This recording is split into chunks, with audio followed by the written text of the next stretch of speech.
mas kontrobersyal, Hindi ako ang ina! Kapatid lang ako! mas pinainit, Wala siyang kwenta ka ba? at mas pag-uusapan. Nahuli ko ang boyfriend ko at ang ate ko sa kwarto! Mga sikretong dito mo lang mapapakinggan. Top Secrets. Top Secrets. Top Secrets. Top Secrets.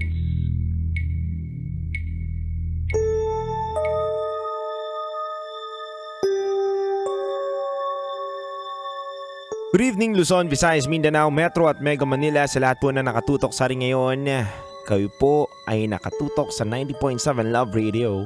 Sa oras natin na 11:19 PM, kasama nyo pa rin ang titindig sa mga pinaglalaban ninyo, DJ Titan Jello. Mga kabisyo, katulad po ng sinasabi ko kanina pa, buong linggo po natin ngayon ay Halloween special. Kaya po ang episode po na mapapakinggan nyo na naman ngayong gabi na to ay punong-puno ng katatakutan. Kabisyo, mahirap maniwala. Mahirap minsan sabihin na totoong may multo o totoong may mga kakaibang elementong nakakalat sa paligid natin. Pero sa mga patotoo ng ating mga kabisyo o takapakinig, halika, alamin natin kung totoo ba o hindi ang mga ligaw na kaluluwa sa paligid natin. Kaya mga kabisyo, meron na po tayong caller na nasa kabilang linya. Pakinggan na muna po natin siya. Good evening. Hello po. Good evening. Hello ma'am. Ma'am, pwede po bang palakasan muna ang inyong boses? Ay, sige po. Hello? Naririnig niyo na po? Naka-earphone po ba kayo? Ay, naka-speaker po. Maaari niyo Wala po po bang phone. patahin ang speaker ninyo tapos itapat niyo lang po sa tenga ninyo yung phone ninyo? Ayan po. Mas okay na po ba? Palakasan pa po onti, madam. Ayan po. Okay na po. Ayan. Okay. Madam, good evening. Good evening po. Good evening po, DJ. Good Yes. evening sa inyo. Kala ko di kayo babalik. Hindi naman, Thank babalik you. ako. Kamusta ka naman muna ngayon? Okay naman po. Actually, oras na ng work ko, but it's okay. Hawak ko naman yung oras ko. Pero yeah. So, ilang taon na kayo, ma'am?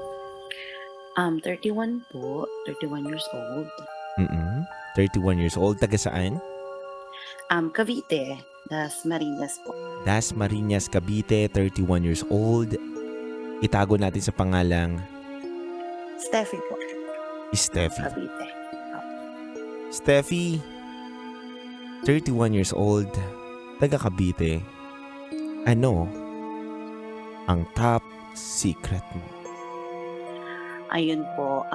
Nangyari to mga 2 years na. Pero nandito kami, yung bahay na tutukuyin ko ngayong gabi.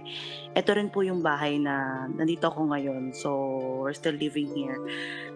We're here since early nung pandemic, July 2020. So, until now, dito pa rin kami ngayon. Later, share ko din bakit despite sa mga nararanasan namin, we're still staying here. Pero itong specific story ko po, DJ, ito yung, I think, pinaka-weird among all things na naranasan namin dito. And heads up po, I know some will not believe, pero lumaki po ko sa family na meron po sa amin talaga na may sixth sense or tawagan ng iba is third eye. Yung father ko po, ganun din. He passed away na when I was 10. Yung tita ko naman, ganun din. So even meron din ako, but more on the sensing part. Ayun, so yung nangyari po dito sa bahay na I cannot forget is kasi yung workstation ko, to be specific, yung table ko, nasa kwarto siya. So ngayon nasa sala po ko. Nasa kwarto siya. And then, basta normal night, nag-work ako, nagtatrabaho ako. I'm into freelancing for ever since prior pandemic pa. So, work lang, ganyan. I'm not into calls, so hindi ako naka-headset or anything.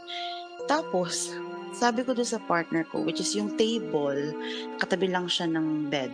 Sabi ko sa kanya, siya may ginagawa din on his own. Sabi ko, sinisi ko pa, bakit? Sabi ko, naka-aircon, umutot kang baho. Galit na galit pa ako. Sabi Mhm. niya, ha? Hindi ako umutot. Sabi niya ganun. Sabi ko, hindi, ang baho, like, ang lansa, like, tapos yung amoy niya, hindi siya yung paunti-unti. The more you smell it, the more na naglilinger sa ilong, ganun siya. So, hindi ako nakatiis kasi nabubuisit ako sa kanya. Tumayo ako, binuksan ko yung door. Tapos nagtapat ako ng fan para lumabas sa bahay. Yung aircon kasi namin is nasa kwarto lang. Yung setup ng house or ng apartment for some reason, ang weird lagyan ng aircon sa buong bahay. So yun, tapos hindi nawawala yung smell. Tapos pagtayo ko dun sa pinto ng kwarto habang bukas yung fan, 'di ba dapat lalabas din yung amoy dadaan sa akin or something like that. Hindi eh. Tapos pagbalik ko dun sa station ko, andun pa rin yung smell. Andun lang siya sa station ko. Tapos naglakad ako, umiga ako dun sa kama. Wala din dun yung smell. Dun sa closet, wala din yung smell. So sabi ko, tumayo ka nga, tingnan mo nga to kung ako lang or pero that moment, hindi ako natatakot at all. Like, walang takot. Totoo yun, yung sa mga movie na parang sisilip ka pa or titingnan mo pa. Totoo yung mga ganun. Hindi naman Mhm. takot yung unang mararamdaman. More on, it's weird. So, ganun yung ginawa ko. Tapos sabi niya, aba, oo nga. So, ginawa namin, pinatay na namin yung aircon, labas kami ng kwarto dito sa sala and all. Tapos, nung nasa CR siya, kasi sabi niya, teka, titignan ko yung sa may kisame, baka daw, kasi may pusa kami, pero hindi marunong umakyat ng kisame. Baka daw may napatay na daga or anything. Kasi ang smell niya, I don't know if you can picture this, yung namamatay na hayop or daga, tas isiga mo siya or i-burn mo, ganun yung amoy niya. Yung mabaho Burn, talaga. burning flesh na Mhm. rotting, ganun Mhm. siya. Nung moment na yun, hindi ko pa naisip na it could be something else. Pero ganun siya. So sabi niya, sige titingnan ko sa taas. Pero nasa CR siya nun. Tapos sabi niya maya-maya, bakit yung amoy nandito na sa CR? Ganon. Hindi naman kasi kalakihan yung apartment, parang mga 60 square meter lang to. Tapos sabi ko, ha? So nilapitan ko, nandun nga. Paglabas ko, pagpunta ko sa sala, kasi nagche-check na ako ng anything Google yung naalala ko kung ano yung possible na may ganong smell. Sabi ko, yung smell naman dito sa left ko. So doon na kami nag-ano na, matay yung balibo ko. Pag naalala ko, sabi ko na, ay, something is wrong. Like, yung smell, para siyang yung smell, gawin mo siyang tao, tapos hindi nagdi-dissipate. Lumalakad siya with you, or naglalakad siya, tapos sumasabay yung amoy. Ganun siya. So sabi ko, ay, parang may something na. Pero sinilip pa rin ng partner ko yung kisame just to check. And malinis yon kasi mataas yung kisame namin. Wala talaga. Chinek niya rin yung tabing bakante namin. Baka lang may nagtapon or anything. Wala, malinis. Sasakyan sa harap, wala talaga. Although napaka-impossible. Pero kasi ang weird. Tapos sabi ko, tawagan ko na, sabi ng partner ko, tawagan mo na si tita mo. Which is yung may third eye nga. Tapos sabi ko, in-explain ko briefly. And then sabi niya, sige, messenger call yon. Sabi niya, sige, iharap mo yung camera sa basta ikot mo sa bahay.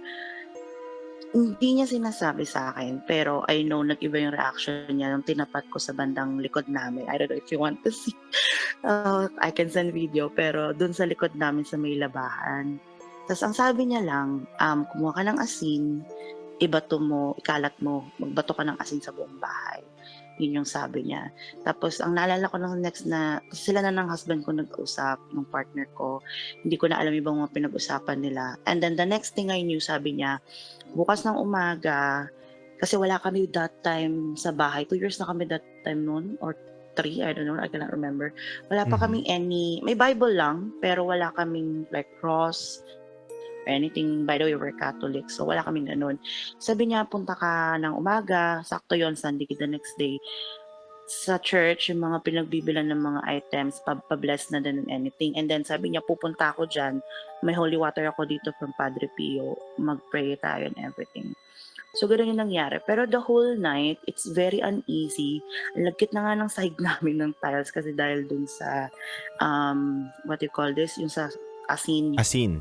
asang Mm. sa asin po. Tas ang naalala ko lang nung natulog ako nung gabi, ang napanaginipan ko, para akong hindi ko nakita yung katawan ko itself, pero alam ko nasa kwarto ko sa panaginip ko. kami ng partner ko. Pero hindi namin binuksan yung aircon kasi puro asin yung bahay eh. Nag-fan na lang kami. Pero naglalakad ako sa bahay and then merong black figure something na parang babae yung figure niya na nakatayo dun sa kusina. Sa dreams ko to ha. Tapos sabi ko sa kanya, ba't mo naman pinapabaho? Sabi kong ganun, nakikisama naman eh. Tapos, ang reply niya lang, parang sabi niya, sige na. Parang ganun, sige na. Tapos yun na, nagising na ako. Tapos ang gising ko na, morning na. So yun yung una namin ginawa. Punta kami ng simbahan, bumili kami ng cross. Actually, we chose na walang image. Tapos, nung morning, nung humihintay namin talaga yung tita ko, di namin ginagalaw yung mga asin dito sa lapag. Sabi niya, mag-circle out kami sa sala. Tapos, ginawa niya lahat ng prayers, yung Bagay Maria, Luwalhati, Anima Christi for rebuking evil, and then yung kay Saint Benedict, we know it, for possession and rebuking evil yon. Hindi ko maalala sa ang bandang prayer, pero ang sabi niya, before we start to pray, actually, before pa siya pumunta dito, sabi niya, muntikan pa siya mabundol ng, kasi nasa kabilang face lang siya. I mean, isang face kami, pero a few blocks away. So, sabi niya, nandito daw siya sa kanto namin, munti ka pa siya mabundol ng tricycle. Parang it seems like talaga may pumipigil sa kanya. Tapos twice niya pa naiwan yung holy water dun sa bahay. Una dun sa sala, pangalawa dun sa gate niya. Tapos na-realize niya, a few feet away na siya, wala sa bag niya. So sabi ko, okay. Then nag-start na kami mag-pray dito. So, I think nasa Anima Christi prayer siya. Basta ang sabi niya lang, kahit anong marinig nyo, kahit anong, pero morning na to ha, like, pa-morning na gano'n. Kahit anong marinig nyo or something or anything like that, mga 9 a.m. na ata, huwag kayong didilat, sabi niya. Sabi ko, okay, sige, ganyan, prayer. As in, fervent prayers talaga, gano'n. Kasi kung ano man yun, we want to rebuke.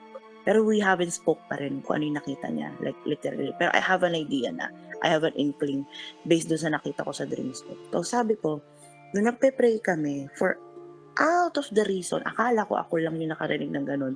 Nung pinisil ng tita ko yung kamay ko sa kaliwa, tapos pinisil ng partner ko yung kamay ko sa kanan. Parang telling na, focus on, bumalik ka, huwag mong pansinin yan. After na lang namin na pag-usapan, naiisa kami nang narinig. Yung, alam niyo po ba yung bell sa simbahan kapag papasok yung pare, yung sobrang ingay.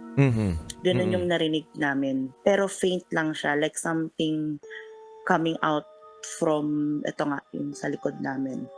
Ganun siya, napaka-faint lang niya. Pero still disturbing kasi nagpe-pray ka, ganun. Tapos, yun, tuloy-tuloy lang hanggang natapos sa Manaan prayer, pinabendisyonan din to. Then after nun, kasi napabless naman na to nung may-ari din talaga, pero pinaulit din namin a week after.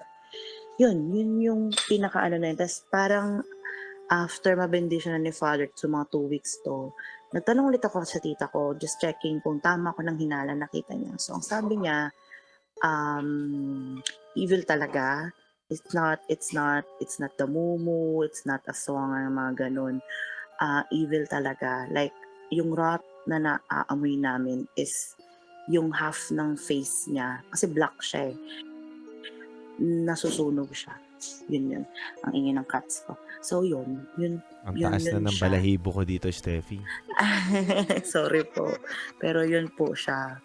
So, may inkling na ako na yun. Kasi parang yun yung nakita ko sa dream. Tapos sabi niya parang nga daw babae.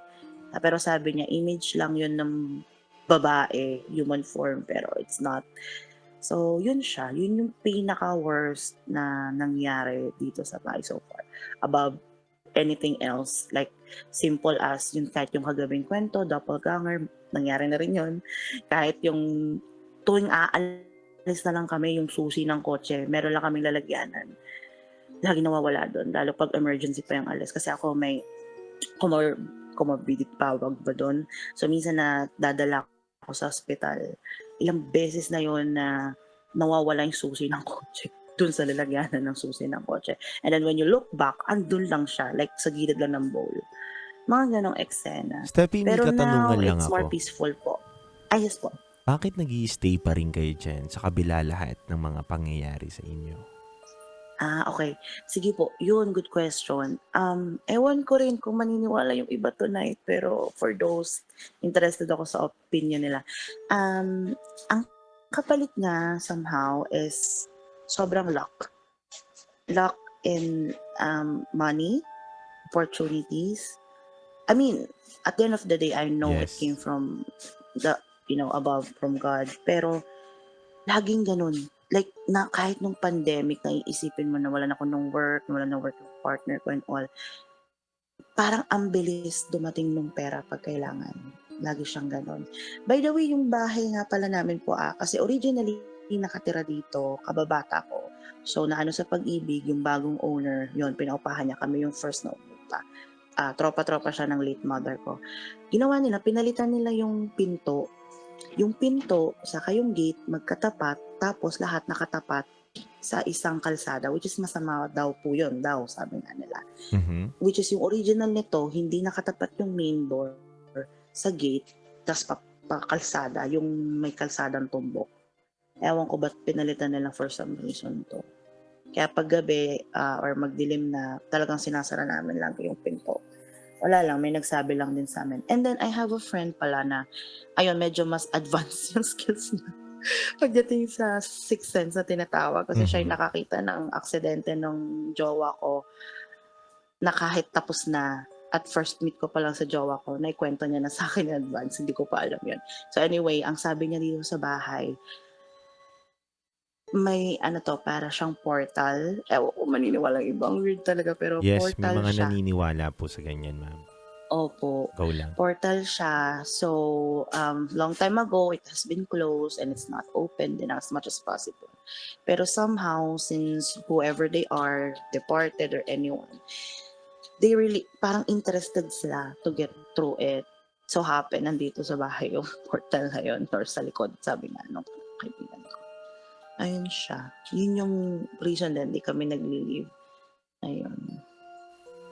May mga naririnig na rin akong kwento, Ma'am Steffi, na kapag may portal ka nga daw sa bahay and may mga kasama kang ganyan na hindi mo mapaliwanag na kasama Opo. and kakaiba talaga na evil na talaga yung kasama mo. Minsan, ganyan nga daw parang napakaswerte daw ng bahay. Opo, parang yun yung return ata daw.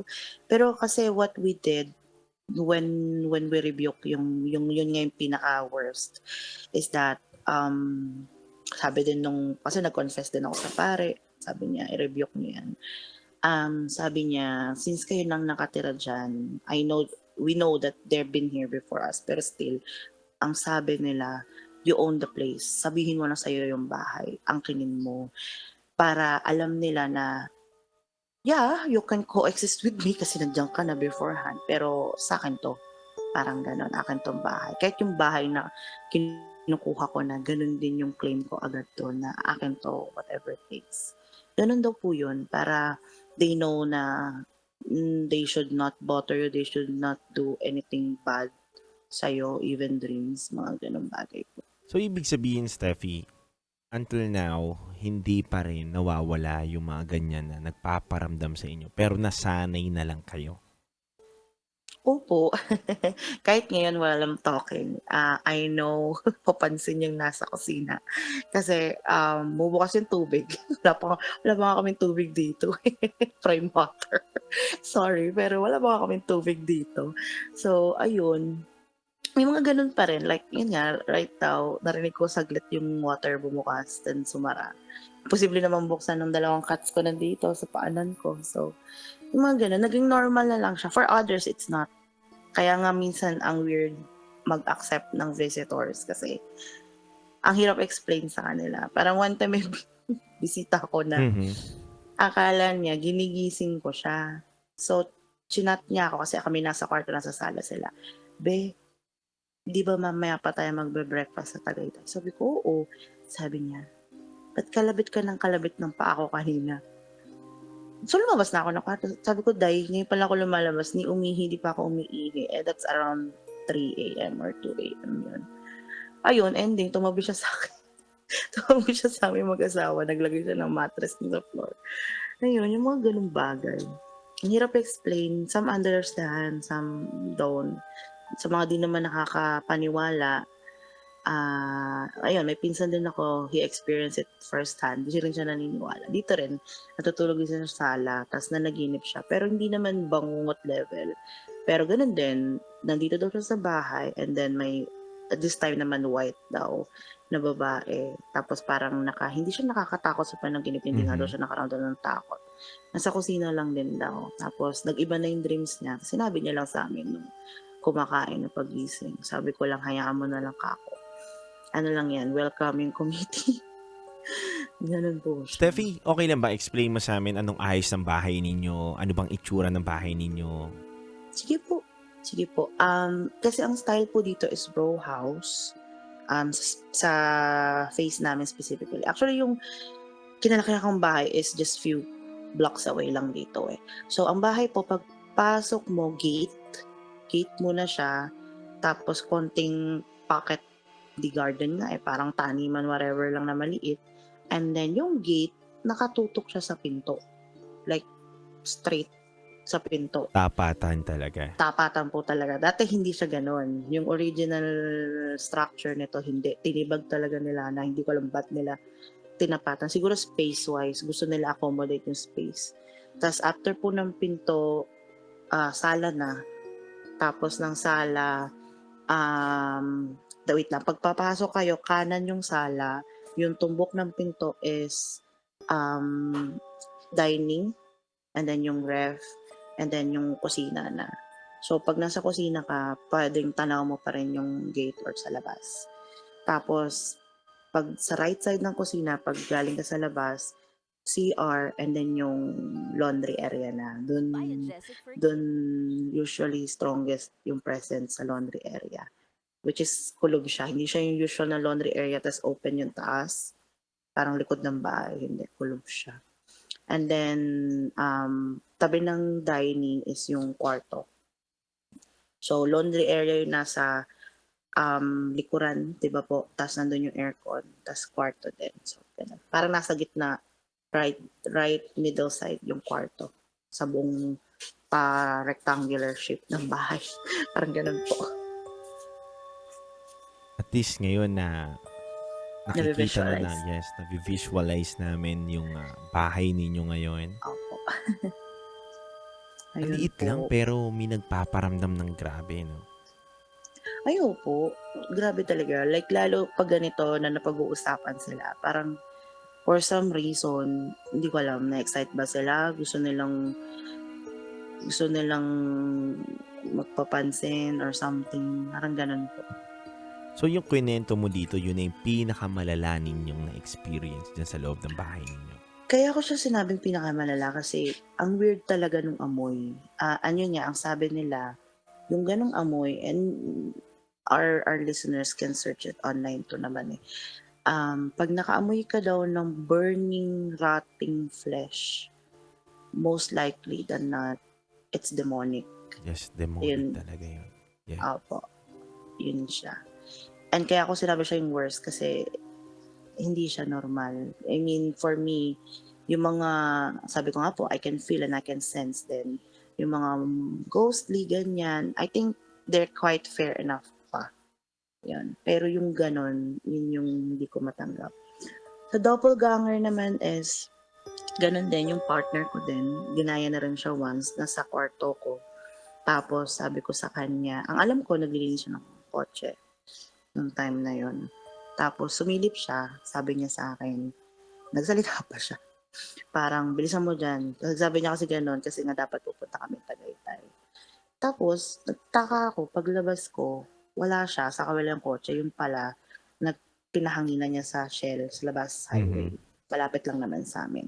Sabi ko sa kanya, kanina ka pa umalis? Sabi niya, oo, mga ilang minutes na rin, whatever. Di ba, pasok siya 7-Eleven. Sabi ko, nilock mo yung gate. Kasi yun, ako minsan yun ang mas fear ko eh, yung tao, kesa yung mga ghostly. Sabi ko, nilock mo yung gate kasi mamaya tao pala yung, ibang tao yung pumasok, diba? Ako lang mag-isa. Sabi niya, hindi. Ay, sabi niya, nilock ko. Pero sabi niya, ngayon pala ako pabalik. Sabi ko na lang sa kanya, ewan ko, sabi ko may nagsabi sa akin bilisan ko daw sa ginagawa ko kasi yun nga, ang intindi ko aalis na kami. Ayun, yung mga gano'ng eksena. Minsan naman tumatakbo na bata. May nakita Yun na yung kayo nagpapagalaw ng gamit diyan? Na gumagalaw yung gamit? Wala naman? anino ng tumatakbong bata. Ganun lang. Meron. Like legit na anino ng batang tumatakbo. Nasa labas pa kami nun sa gate, I mean parang gate na, 'di ba ang pinto, eto, tas 'di ba minsan sa pinto, ewan ko sa'min, may siwang pa medyo sa baba. So 'pag bukas yung ilaw sa loob, kita yung any movement sa loob, parang Mhm, gano'n. mhm. That time, ito yung bagong taon lang namin dito, mga first year. Wala akong dog, wala akong cat, wala ka pang kahit ano, kami lang. Yung takbo niya is nagmamadali from ano, palaki to paliit. So meaning from the door, palayo. So ibig sabihin nasa door siya, either nag-aabang siya tapos palayo. Tapos may yabag like gano'n talaga. Napahinto ako. Kasi ako talaga minsan mas rasyonal ako mag-isip. So iniisip ko, Mhm. shit, may tao sa loob ng May bahay. magnanakaw. Oo. So sabi ko sa partner ko, ayoko ikaw magbukas, sabi kong gano'n. Pero chineck naman namin yung CCTV. Wala naman. Ayun, yun yung mga literal na kahit logic masasabi mo na, hindi, nangyari talaga eh. May tunog, may gano'n eh. Yun yung mga sounds and literal.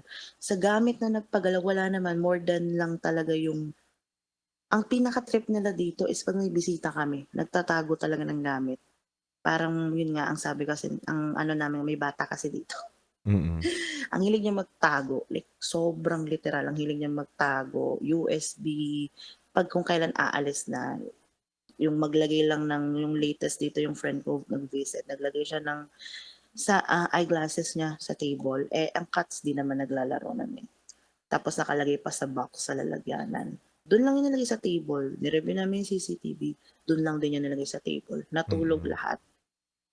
Hindi namin nakita sa CCTV yung part kung paano siya nawala kasi yun yung time na inaayos ng friend ko yung hihigaan niya dito sa sala. Pero nakita rin sa CCTV na wala siyang kinuha sa table. So meaning it should be there. Tapos nung sabi namin, "O sige, yun nga yung mag-breakfast muna kami sa labas." Pagbalik namin, yung salamin na nakalagay sa box, andun mismo sa table. Which is yung table, open space. So, what the fuck? Parang mawawala yun. Mm. Tatatlo kami.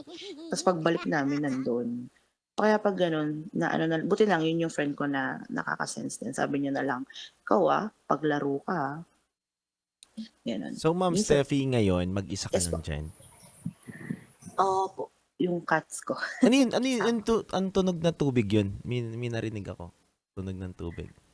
Ayun nga yung kanina, pero nawawala naman siya. Pero yung Ah, isa dun baka is yung aquarium.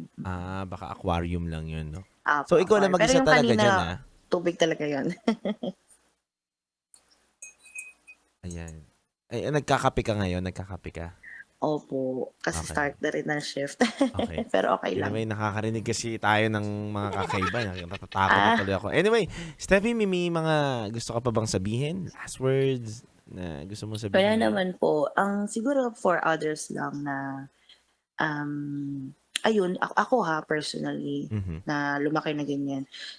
I have so many stories to tell, siguro next time na lang. Pero more than anything, siguro mas matakot tayo sa buhay, like safety-wise. Mhm. Kasi sila, they're here eh. Yun nga sabi niya, they're here before us. Respetuhan na lang ng existence ng bawat isa, sabi niya. Pero if it's demonic, ibang usapan na yun. Let's Yes. rebuke them.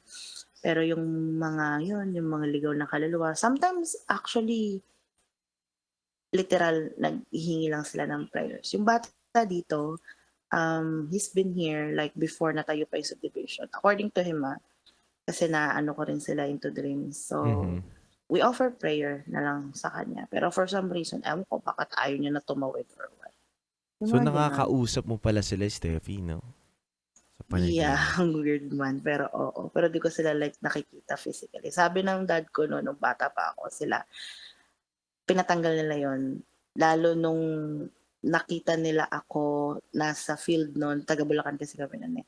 Tumuturo ng may apoy daw na lumulutang, which is sabi nga nila San Telmo. So, bata pa lang alam nila there's something in me.